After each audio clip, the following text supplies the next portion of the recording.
Educar com a ciência, seguindo o coração. Montessori é o primeiro e único podcast jornalístico em Portugal sobre Montessori. Eu sou a Mara Alves e vou contar-lhe tudo, mas tudo sobre Montessori.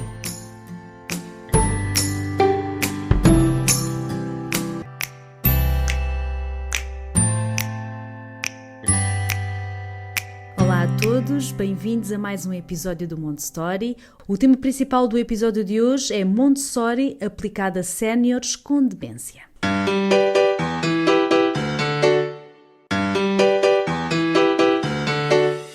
Mónica Vidal, enfermeira imigrada na Suíça, desde 2014 que aplica Montessori no seu trabalho com idosos com demência. Montessori trouxe-lhe uma nova perspectiva profissional.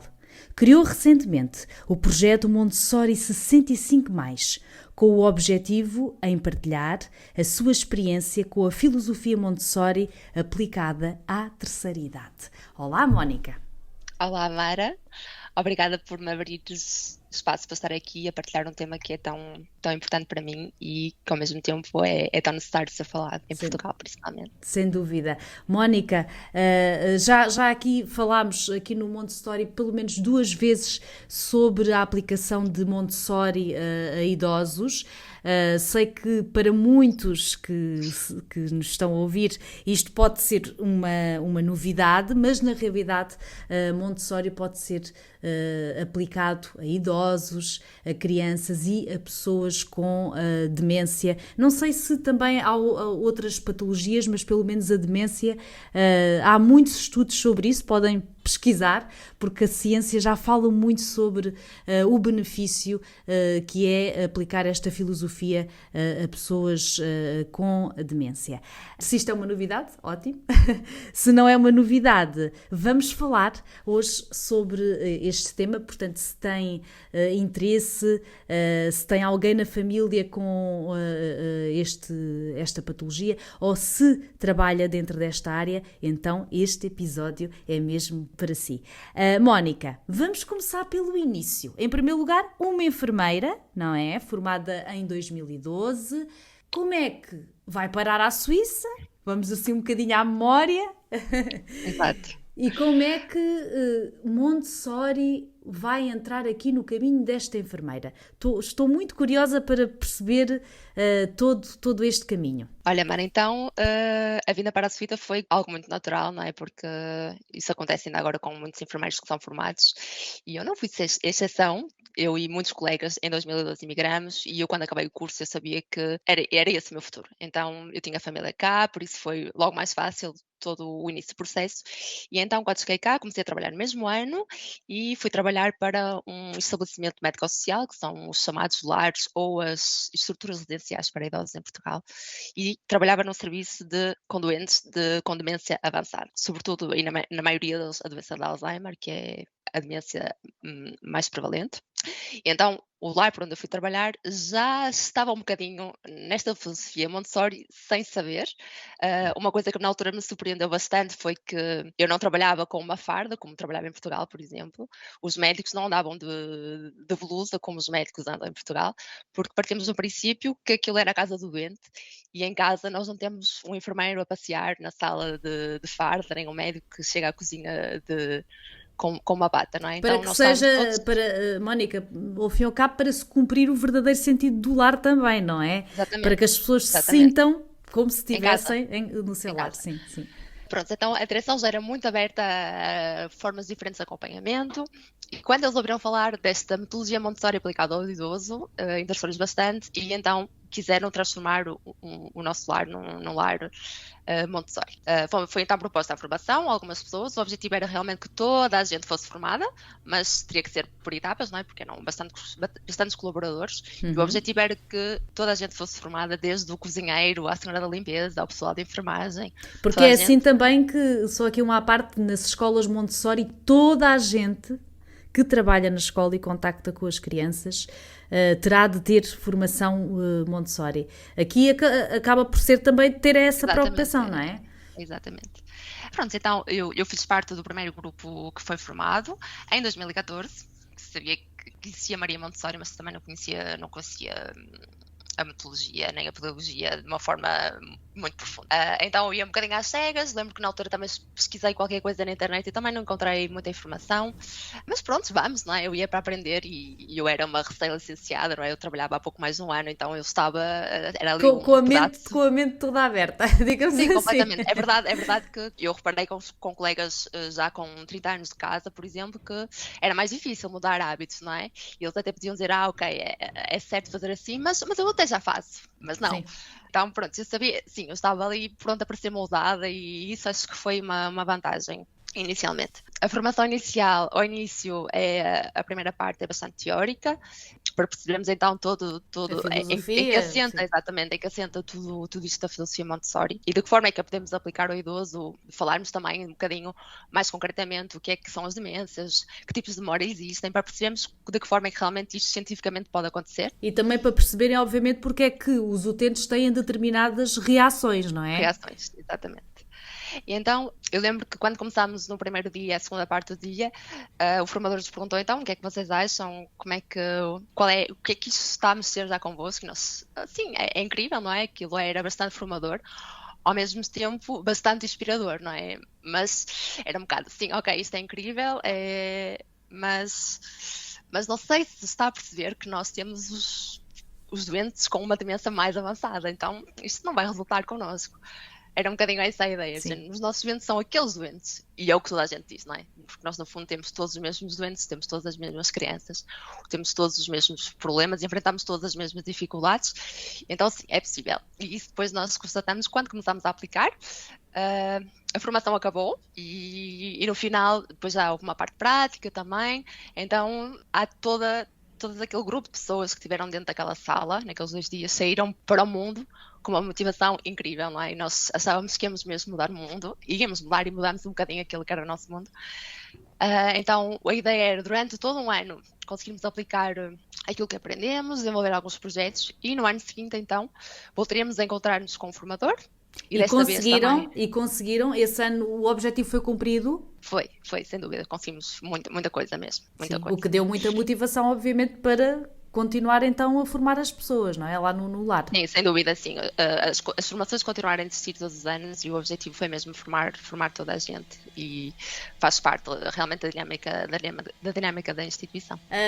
Na questão prática, para que as pessoas percebam como é que, a grande pergunta é esta, como é que nós aplicamos Montessori a idosos com demência, e já percebemos que é uma demência num grau bastante avançado. Para que as pessoas entendam, Mónica, o que é que isto significa tudo? O que é um grau avançado de demência e como é que se faz algumas atividades, não é, com estas pessoas? Então, as pessoas que estavam no lar eram pessoas que continuar em casa era impossível, não é? Pela segurança para eles, para a família, eles não podiam continuar em casa, então eles tinham que estar num ambiente mais seguro e um bocadinho regulado, não é? Por pessoas externas que éramos nós. Então eu acho que vou falar de conceitos-chave disto do Montessori aplicado ao idoso, que vamos perceber que também vai encontrar aqui o Montessori conhecido de Maria Montessori. Está a gostar deste tema? Saiba mais em montessori.pt. Temos que começar, em primeiro lugar, a observar, não é? Observar. E o que acontece quando eu fiz essa formação é quase como se nos oferecessem uns óculos novos e nós começássemos a ver de outra forma. Então, depois por aqueles óculos, eu sou miúpe e uso lentes de contacto ou óculos, ou seja, eu não consegui viver sem elas, não é? Então, depois de ter aquela formação, de pôr aqueles óculos, é impossível depois trabalhar de outra forma. E eu costumo dizer que Montessori para mim é um caminho sem volta exatamente por isso, porque eu já não continuo a trabalhar no lar, eu agora estou em serviços de cuidados mais agudos, mas eu continuo a ter pessoas idosas, não é? Eu continuo a ter pessoas com demência e posso continuar a aplicar isto tudo. Essa frase do caminho sem volta, acho que posso dizer que todas as pessoas que eu já entrevistei aqui dizem a mesma coisa. Sim, que quando se começa a estudar, a pesquisar, a formar-se e a praticar Montessori, seja em ambiente escolar ou em casa, não é? É um caminho sem volta porque Montessori é mais do que uma pedagogia, não é? É uma filosofia, é uma forma de estar. Por isso é que é uma filosofia de vida. Não há caminho, não dá, desde que nos identifiquemos, obviamente. Depois é difícil dar a volta ao caminho. Pode continuar. Claro. Ou podes continuar. Eu já estava aqui a tratar tu por você, mas eu vou tratar por tu, assumidamente. Porque a Mónica é muito novinha, portanto, é tu, Mónica, força. Não dá, força. Podes continuar.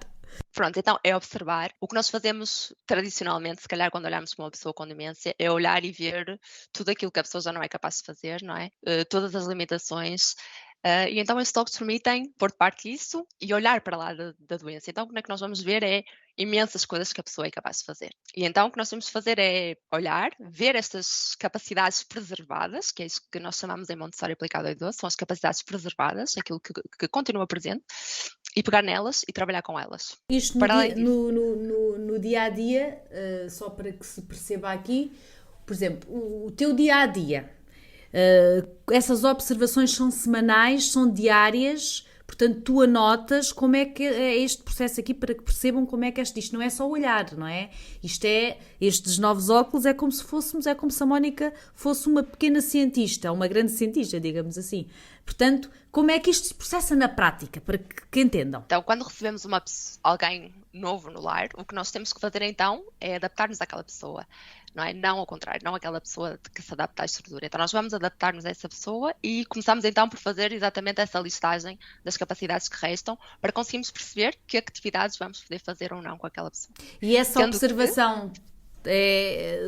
quanto tempo é que tu levas até ter então esse conhecimento nas tuas mãos, a teres esses dados? Quantos dias é que são necessários para observares um novo utente, digamos assim? Já no primeiro contacto, quando falamos com o doente, quando falamos com a família, nós vamos ter a maior parte da informação. E depois, eu diria que se calhar numa primeira semana, quando observamos a doente nas atividades de vida diária, aí vamos perceber realmente e ver se aquilo que foi falado no primeiro encontro corresponde ou não à realidade. Muito bem. Mas logo no primeiro encontro é essencial aquilo que a família nos vai dizer. E às vezes a família acha que também é isso que acontece, não é? Nós achamos que não é capaz e nós queremos ajudar e então nós vamos fazer tudo para aquela pessoa e achamos que ela já não é capaz de comer ou que não é capaz de ler, por exemplo, e afinal ela consegue fazer imensas coisas ainda. Então, e dá-nos um exemplo prático. Aqui quando falamos em vida prática Montessori, falamos de atividades que as crianças, por exemplo, fazem em casa, como já aqui temos falado, lavar a louça, limpar o pó, etc, etc.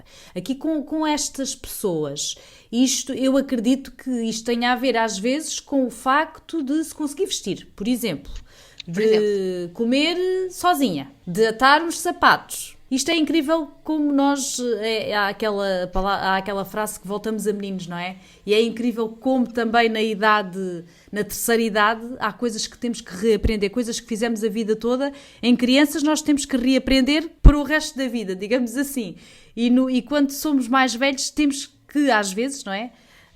Consoante também a nossa saúde ou falta dela, digamos assim, reaprender uma coisa que fizemos toda a vida, não é? Portanto, exatamente. É ir lá à memória. Como é que, por exemplo, aqui o exemplo de se vestir, é este tipo de atividades, se for necessário, obviamente, nessa pessoa que já não se saiba vestir. É por aí que começas? Em Montessori aplicado ao idoso, nós vamos dizer, quando falamos em atividades, muitas vezes nós achamos que uma atividade é uma animação ou vai ser uma atividade isolada. Não aqui. Não é isso, não é tudo. Desde que acordamos até que nos deitamos a atividade. E então, nós vamos fazer atividade todo dia com aquela pessoa. E pode ser acordar de manhã e permitir àquela pessoa que ela possa fazer a barba, por exemplo.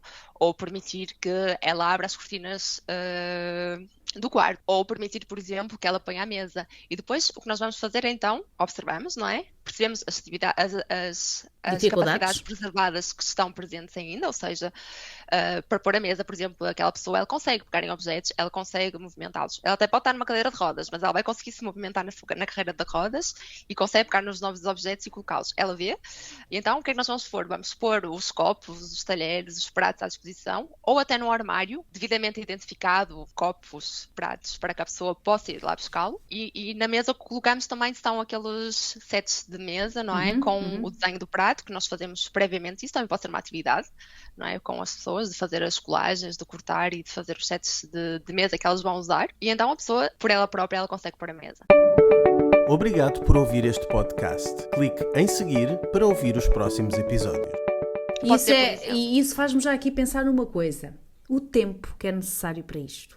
E se nós pensarmos nos lares, nas instituições que todos nós, de uma forma ou de outra, conhecemos, sabemos que não há tempo para isto. Por isso é que é necessária esta formação e este conhecimento. Porque para deixar a pessoa pôr a mesa, é preciso tempo. Porque essa pessoa não vai pôr a mesa no nosso tempo. Não é? Tal como uma criança, não vai pôr no nosso tempo. Temos que ter essa paciência, essa calma e saber esperar. Esta filosofia Montessori permite isto, não é? Mas, cá está, em lares tradicionais, a técnica faz por a pessoa, porque é mais rápido. Não é? Exatamente. É mais rápido. Achamos que é mais rápido. Ao mesmo tempo, se pensarmos que aquela pessoa vai estar a pôr a mesa, nós se calhar podemos estar ali como facilitador, a acompanhar, mas podemos estar a fazer outra coisa, não é? Se calhar podemos estar a cortar o pão ou... Por isso, quando a atividade já está preparada, o ambiente está preparado, se calhar, no fundo, nós até vamos ganhar algum tempo, porque as pessoas vão fazer sozinha. Há exemplos de lares ou centros de dia, acho que são mais centros de dia, em que, por exemplo, 9 idosos estão com um acompanhante, com um facilitador. E que fazem tudo ao longo do dia, não é? Porque tudo está preparado, o ambiente realmente está preparado, o facilitador está lá, mas as pessoas conseguem fazer as coisas ao seu ritmo. O ambiente preparado que falas, que é um dos pilares de Montessori, neste contexto, quais são as principais preocupações que tu tens, não é? Neste caso, para que as coisas funcionem ou para que esses idosos consigam fazer as coisas por si e a precisar menos de ti, digamos assim. O ambiente preparado pode ter 2 componentes. Pode ser uma atividade concreta em que eu preparei para fazer naquele momento, ou pode ser, para mim é isso que ainda faz mais sentido, a mim como enfermeira, se calhar, mas... Pode ser preparar o ambiente, o espaço onde a pessoa vive, para que ela consiga ser o mais autónoma possível, independente possível nas atividades de vida diária. Por exemplo, que a pessoa possa sair da sala de estar e quando nós dizemos vamos almoçar e a pessoa consiga encontrar o seu lugar na mesa. Não é? Porque é uma coisa que parece tão simples, mas que é tão importante. Eu voltei a rever no outro dia o filme, porque agora com isto de Montessori, 105 mais, voltei a ler o livro de ainda Alice e estive a ver o filme também ainda há poucos dias. E há uma das cenas, ela diz, eu vou à casa de banho. Uhum. E ela era muito nova, essa personagem. Exatamente. Mas pronto, tinha uma Alzheimer. Ela vai à casa de banho e ela vai decidir que ela vai à casa de banho. Ela não está incontinente, ela sabe, ela se sentiu e ela procura, ela entra todas as portas, ela não encontra a casa de banho, volta para trás, abre armários e acaba por urinar, não é? Sim. Porquê? Porque o ambiente não está preparado, não é? Porque não há uma porta que diga casa de banho e ela entra e sabe que é ali e vai fazer por ela, por exemplo. Sim, e outra coisa que temos que aqui destacar é que o facto de se dar esta oportunidade a essas pessoas com quem tu trabalhas, e aí na Suíça, estavas-me a dizer antes de gravarmos, que já começa a ser muito comum e que há muitos lares que seguem Montessori com os idosos, isto é uma oportunidade fantástica para essas pessoas, porque está-se a dar a oportunidade, eu diria, de continuarem a sentirem-se vivas. Não sei se é muito forte isto, mas é o que eu estou a sentir. Porque se nós pensarmos naquilo que conhecemos, nos lares que nós aqui em Portugal temos, na sua maioria, não estamos a falar no geral, obviamente, haverá situações de destaque.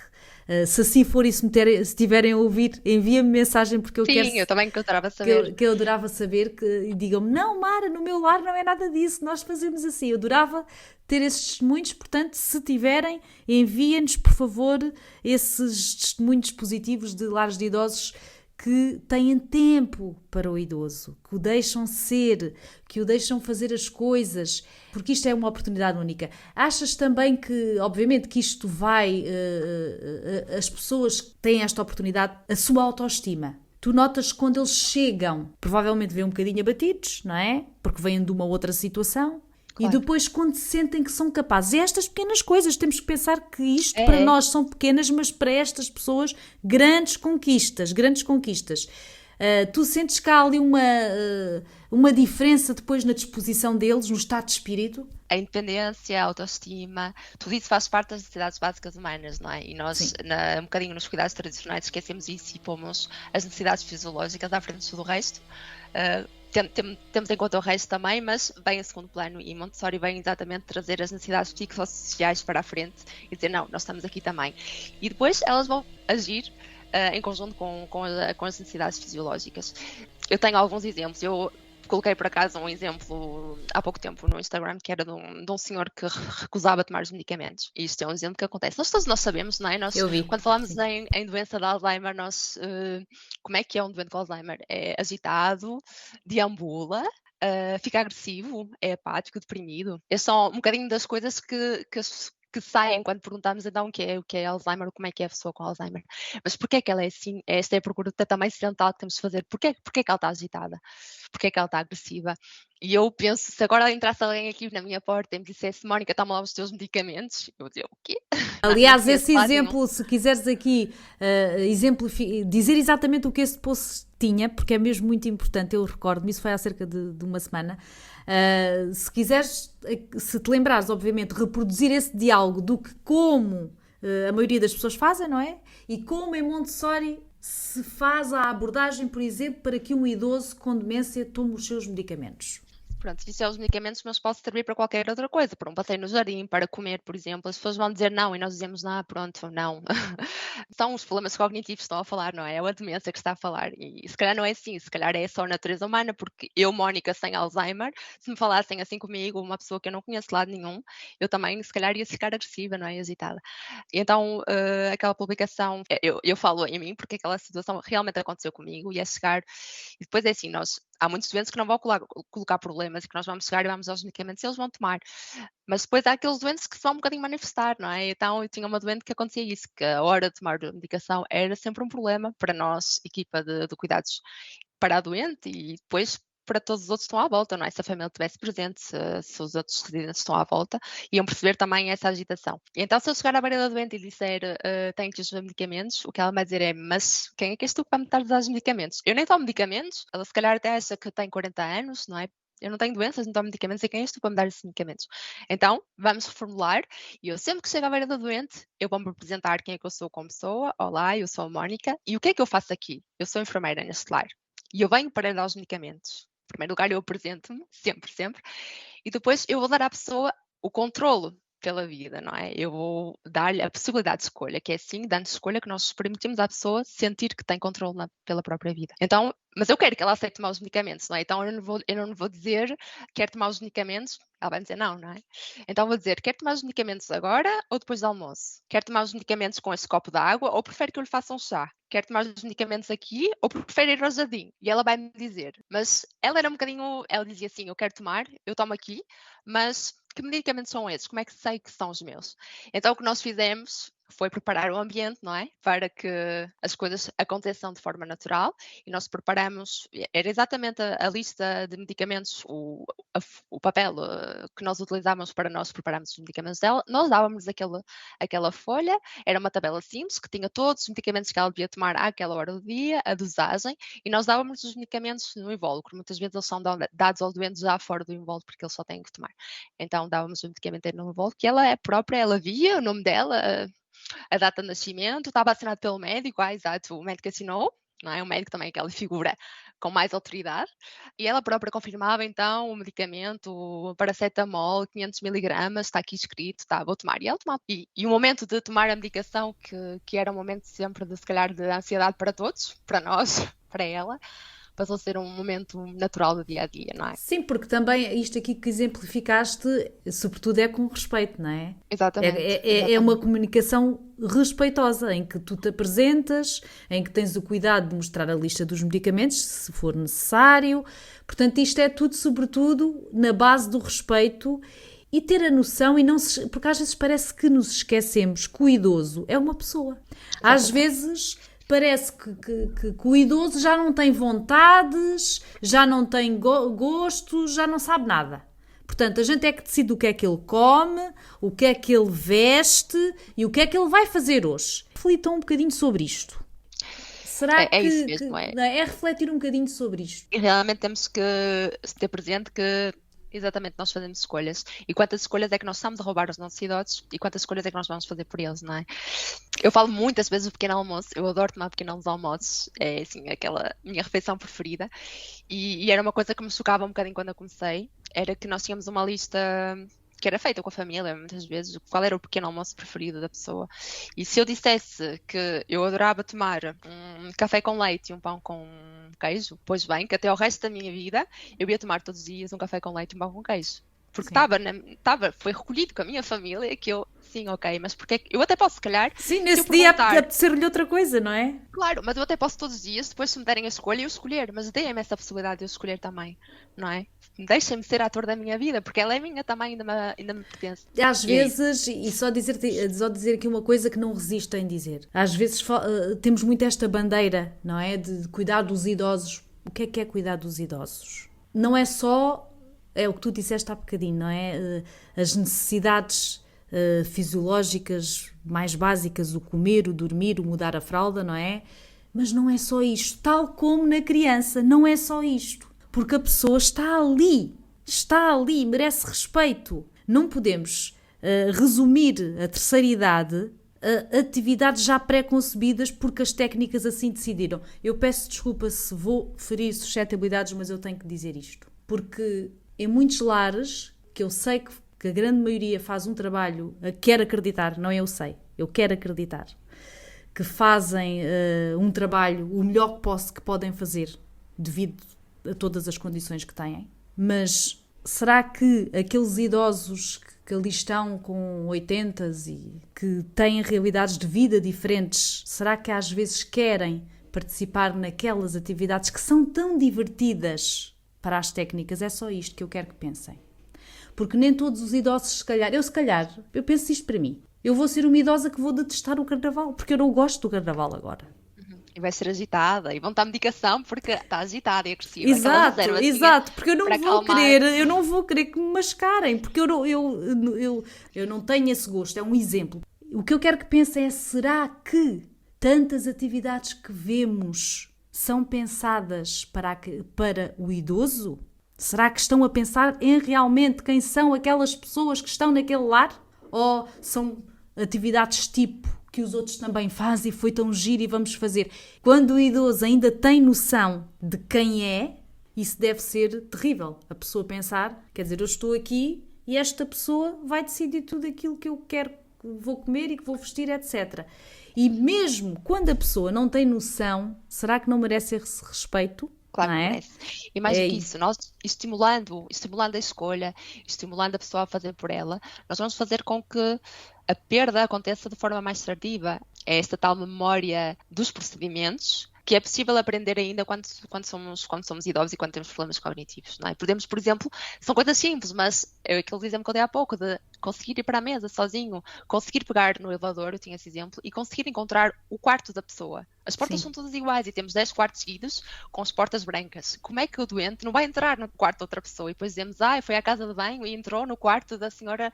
Claro que entrou. Para ele era a porta dele, é igual à porta dele. Não é? O que é que nós é que temos que realmente mudar o ambiente de forma a que a pessoa consiga ser autónoma. Mónica, nesta tua experiência de alguns anos, não é? O saldo é positivo. Na maior parte dos casos, não vamos dizer que se calhar em todos, porque haverá situações mais graves do que todas, mas tu estás aí para me responder, quase sempre tens saldo positivo, ou às vezes há situações que por mais que faças que não vês grande resultado? Há sempre um avanço ou não? Eu quero dizer que o saldo é sempre positivo. Sabes que mesmo há pessoas que... E mesmo com as famílias, não é? Porque as famílias também foram muito implicadas nisto. Aliás, isto é uma coisa que tem que ser feita com as famílias, porque sim. Na altura as famílias também... Já lá vou às famílias. Ok, está bem. Mas sim, foi sempre, nós tínhamos casos mais... Aqueles casos que nos davam mais dificuldade no dia-a-dia, como aquela senhora dos medicamentos e outros, foram os casos que nós mais trabalhámos intensamente. E muitas vezes aqueles casos mais difíceis, ou no qual vamos ver menos resultados, são realmente pessoas já numa dimensão mesmo muito avançada, que nós achamos que eles já não conseguem fazer nada. O que é que é para que o público entenda uma demência muito avançada, muito avançada? O que é que a pessoa à partida não faz? A pessoa já não consegue construir frases, por exemplo, diz palavras, já não anda, já é incontinente, já não consegue pegar em objetos. E nós achamos que não consegue fazer nada, não é? E provavelmente também já não sabe quem é. Exato. Ou pode saber, ou não. Muitas vezes o que acontece é que ela pode não se reconhecer, por exemplo, ela no espelho, não é? Porque isso acontece muitas vezes e pode ser até uma fonte de agitação, não é? Porque é esta pessoa que me está a levantar a mão agora aqui em frente a mim. Por exemplo, isso acontece. E para isso também temos alternativas. Por exemplo, um doente que vai à casa de banho e que se agita, porque de repente está ali alguém na casa de banho com ele, não é? Que é ele próprio no espelho, não é? Que é ele próprio, mas que ele não reconhece e que se agita e que pode tentar bater no espelho. O que é que podemos fazer? Tapar o espelho, não é? Quando a pessoa vai a fazer, por exemplo, a duche, o que fazemos é temos um storezinho que desce e o espelho fica tapado e não há esse momento de agitação, por exemplo. Mas cá está, Mónica, só dizer aqui uma coisa, mas para saber isso tem que só observar e saber que essa pessoa se agita por se ver ao espelho. Quando há agitação ou qualquer outro sintoma, o que temos de fazer é realmente porque é que isto está a acontecer. E ter certeza que não há uma causa fisiológica, por exemplo, uma infecção que pode então fazer com que a pessoa esteja agitada. Mas depois então, se não existe esta causa fisiológica, o que é que faz? O que é que no ambiente, porque a maior parte das vezes é isso, é uma necessidade que não está a ser respeitada, ou no ambiente ou identificada, não é? Exatamente, ou no ambiente há alguma coisa que não está a funcionar e que está a levar àquele distúrbio. Dentro desses quadros mais graves, Montessori ajudou alguma coisa ou não? Nós tínhamos um residente com demência avançada que nós não fazíamos nada com ele. Ele nem participar, por exemplo, na higiene de lavar a cara conseguia, ele estava sempre a falar, coisas que nós não conseguíamos perceber, por exemplo. Mas apercebemos com Montessori que ele conseguia ler, por exemplo. Se tivesse E nós nunca íamos propor àquela pessoa, por exemplo, de ler alguma coisa. Sim. Mas quando fizemos o teste, que existem testes já pré-definidos, conseguimos perceber que com o tipo de letra adaptado, o tamanho adaptado, que ele conseguia ler, por exemplo. Mesmo movimentos, às vezes, o senhor, por exemplo, eu lembro que ele estava sempre a puxar pelo cinto dele. Ou seja, ele conseguia ainda pegar em coisas, ele tinha esta capacidade de pegar nas coisas, de as manusear, então o que nós fizemos foi, na altura, foi uma espécie de tábua de madeira em que conseguia desparafusar e pronto, ele estava ocupado, em vez de estar a puxar nas calças e a tentar desapertar as calças, por exemplo, estava ocupado noutra coisa. E esse é o objetivo da atividade, é que a pessoa esteja envolvida, concentrada a fazer outra coisa, que não a ter um comportamento que nós depois vamos dizer típico da doença de Alzheimer. E mais uma vez é aqui o poder da observação, não é? Exatamente. Não é? Isso foi observado e essas atividades às vezes, tal como também nas crianças, não é o fim que importa. Não é nada o fim que importa. É o processo. É tudo menos o fim, exatamente. É o processo. Mónica, falaste há bocadinho das famílias. Eu acredito que esta mudança vá de paradigma nesses sítios por onde tu já passaste, não é? E continuas a trabalhar também. Isto causa alguma estranheza. Quando vocês começam a trabalhar com as pessoas utilizando Montessori, a família, quando lá vai visitar e vê, por exemplo, a pessoa que não comia sozinha e de repente está a comer a sopa, isto deve causar assim uma grande estranheza. Qual é que é assim a reação? Olha, inicialmente quando nós fomos formados, a família teve também uma conferência onde isto foi explicado o que é que ia acontecer e as mudanças que poderiam existir. E pronto, que sim, que a pessoa se calhar podia comer sozinha, que a família podia chegar para visitar e a pessoa podia estar a limpar copos. Ou que a pessoa podia estar a pôr a mesa e que nós não estávamos a fazer explorar os nossos tempos. Sim, é importante dizer isso. Era um bocadinho mais por aí. Mas depois os resultados são muito positivos. E Montessori permite também, muitas vezes, conseguirmos ter, por exemplo, visitas de famílias com mais sentido. Sim. Porque muitas vezes o que acontece é que as famílias vêm visitar e depois saem lá tristes, não é? Ou Sim. acham que realmente não conseguiram fazer nada com o pai ou com a mãe, que não conseguiram estabelecer uma conversa, que ele se agitou porque não conseguia responder às perguntas que a família colocava e estava-se a sentir mal com isso, então ficou agitado. Então, com Montessori nós conseguimos, se calhar, criar momentos de família com mais sentido para as famílias e com mais sentido para os doentes. E com mais dignidade também, não é? Completamente, sim. Dignidade, respeito, igualdade. Exatamente, porque temos que pensar que estas pessoas obviamente estão na sua reta final, não é? Estão no fim da vida. E proporcionar que fique também essas memórias, não é? Mais positivas, também é ótimo para quem cá fica. Não tem esse peso que tu estás a dizer, não é? Que não há ninguém que gosta, obviamente, de visitar os seus familiares e ver que eles não nos conhecem ou que têm conversas sem sentido. Ficamos sempre com não é? Com aquela tristeza, o meu pai ou a minha mãe, etc. E o facto de, se calhar, esses idosos também estarem mais calmos, não é? Porque têm a independência, a que é possível, obviamente, e a autonomia para fazer as suas coisas e se sentirem ainda capazes, certamente que o ambiente disto é muito mais positivo, digamos assim. Portanto, a família quando vai, se calhar não vem, é isso que estás a dizer, não vem tanto com aquele peso e vai, pá, o meu pai já consegue comer sozinho, não é? Já é uma conquista, já é ótimo. Tu sentes que a família também é agradecida por seguir esta filosofia nesses espaços? Muito, sem dúvida. Por exemplo, nós fizemos várias implicámos bastante a família também nas atividades que fazíamos, exatamente porque precisamos conhecer a pessoa como ela era antes, não é? E ela muitas vezes já não nos consegue dizer. Mas, por exemplo, uma atividade que resulta bastante é que a família, eu crio com o tempo, por exemplo, um álbum de fotos. E então a pessoa vai reconhecer as fotos antigas, não é? Então depois aquela filha que vem pode trazer a neta, por exemplo, e a neta que nunca teve contacto se calhar com a avó depois pode lhe contar que afinal, olha, esta era eu, ela até nem sabe que é neta, por exemplo, mas ela vai contar a história da família antiga, que se calhar a filha já não conseguiria, porque não estava presente ou não se lembra, e vamos ter um momento de família de uma hora, se calhar, muito mais interessante do que estar a perguntar então o que é que comeste ao almoço, e sim, olha, sim. E hoje de manhã, não é? Falar de coisas que a pessoa possa também fazer ainda e falar. Fantástico, Mónica. A Mónica, entretanto, juntou esta experiência toda e criou um projeto que é muito recente, que é o Montessori 65+. Podem procurar no Instagram. Penso que é só no Instagram ou também no Facebook, Mónica? Só no Instagram, pelo já. Ok, só no Instagram. Portanto, Montessori 65mais.pt. Que projeto é este, Mónica? Então, eu percebi que não se fala de Montessori para séniores em Portugal, pelo menos daquilo que eu consegui pesquisar. Quando eu já fiz a minha primeira formação em 2014, não é? Já lá vão 9 anos. Então eu sei que eu estou com um projeto de arrastar a Portugal e eu sei que poderia ser então a forma de juntar o útil ao agradável e de partilhar algo que me diz tanto, que me trouxe para mim uma outra forma de trabalhar e de trabalhar com a pessoa idosa. E então de poder partilhar um bocadinho, inicialmente então a minha experiência, aquilo que eu acho, um bocadinho, para já é isso que está a acontecer, eu vou partilhando aquilo que eu sei, um bocadinho a minha experiência com Montessori aplicada ao idoso.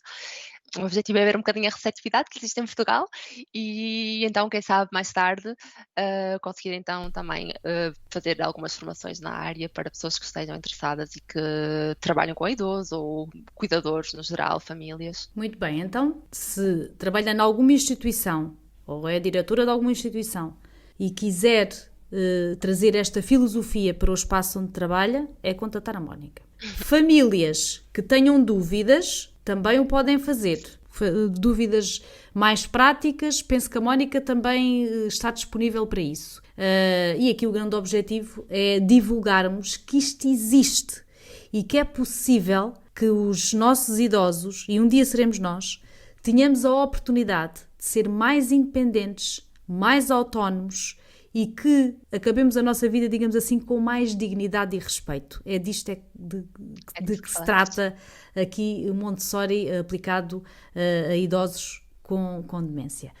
Mónica, mais alguma coisa que queiras dizer? Acho que é isso, é realmente trazer dignidade para o dia-a-dia das pessoas, dar às pessoas o poder de controlar as suas vidas, com um ambiente que está preparado para elas, com pessoas que estão preparadas para facilitar isso mesmo também. Permitir também que as pessoas se sintam que fazem parte e que tenham lugar na sociedade, não é? Porque nós estamos em casa e não queremos estar em casa também só sentados no sofá e que toda a gente faça tudo por nós. Se calhar gostamos um dia de não fazer nada, não é?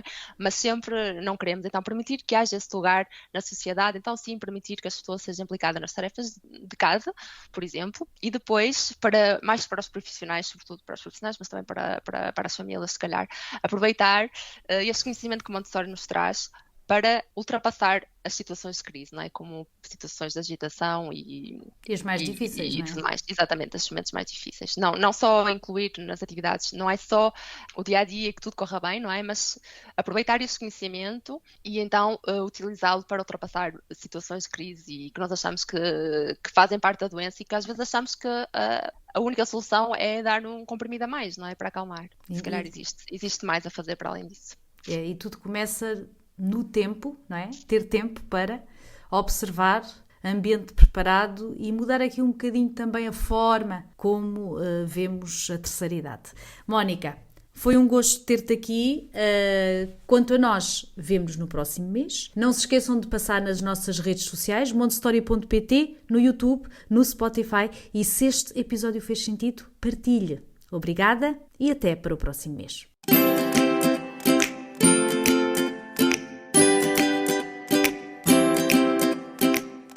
Educar com a ciência, seguindo o coração. Montessori é o primeiro e único podcast jornalístico em Portugal sobre Montessori. Eu sou a Mara Alves e vou contar-lhe tudo, mas tudo sobre Montessori.